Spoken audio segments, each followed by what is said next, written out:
Êtes-vous déjà tombé en amour avec quelqu'un qui semblait parfait au début et qui vous a détruit à la fin, s'il y a une fin?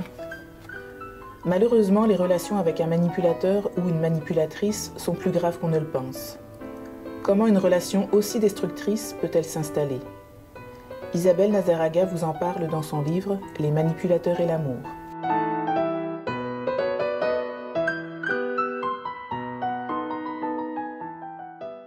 Si vous tombez en amour avec une manipulatrice ou avec un manipulateur, il va se produire quelque chose de très stéréotypé. Et ni vous ni eux ne le savent. En fait, il va se produire deux phases. Il y en a peut-être même une troisième pour ceux qui sont mariés, qui ont des enfants et qui ont besoin de divorcer. Mais parlons particulièrement de ces deux phases.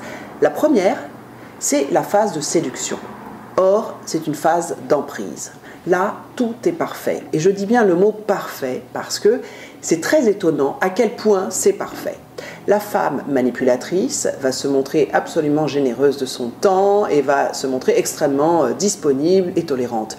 L'homme manipulateur va également se montrer parfait, élégant, sympathique, tendre, va retrouver des choses concrètes et adéquates avec votre propre vie. Et en fait, cette phase, il va essayer de la réduire au plus court, c'est-à-dire sous les moins de 3 mois. Il va commencer à vous demander de faire un enfant avec vous, de se marier avec vous, de vivre ensemble. Donc ça, c'est des indices importants, c'est la rapidité à l'âge adulte avec laquelle le manipulateur ou la manipulatrice vont avoir envie de construire cette phase numéro 2 avec vous. La phase numéro 2, c'est lorsque vous vous mariez, lorsque vous habitez ensemble, lorsque madame tombe enceinte ou lorsque madame accouche. Et là, il y a un basculement de la situation. En fait, tout change. Ça peut être dans la même semaine. Et on retrouve le masque du manipulateur. Certaines personnes ne connaissent pas ce que sont les manipulateurs et ne savent pas comment reconnaître des caractéristiques. Alors je vais vous en donner quelques-unes. Les manipulateurs, par exemple le manipulateur homme ou femme réussit à vous rendre coupable de situations complètement imaginaires. Il n'est jamais responsable de rien, sauf quand ça va bien. Il ne communique pas clairement ses demandes, ses opinions, mais il parle beaucoup, souvent. Il répond de façon floue à vos questions. Il change ses opinions, ses comportements selon les personnes, selon les situations. Il use de raisonnements pseudologiques pour déguiser ses demandes, pour argumenter. Alors là, vous vous arrachez les cheveux parce qu'il n'y a aucune communication intelligente possible. Il fait croire aux autres qu'ils doivent être parfaits, donc en l'occurrence son conjoint. Il vous éloigne de vos amis. Alors, tout membre de la famille qui pourrait le détecter également. Il met en doute vos qualités, vos compétences, alors qu'avant vous étiez parfait, il faisait beaucoup de compliments, il faisait des flatteries pour vous plaire, il se mettait aux petits soins pour vous. Là, les choses changent. Il va utiliser des principes moraux également, les vôtres, pour pouvoir assouvir ses propres besoins. Il va inverser des situations et va créer la confusion chez vous.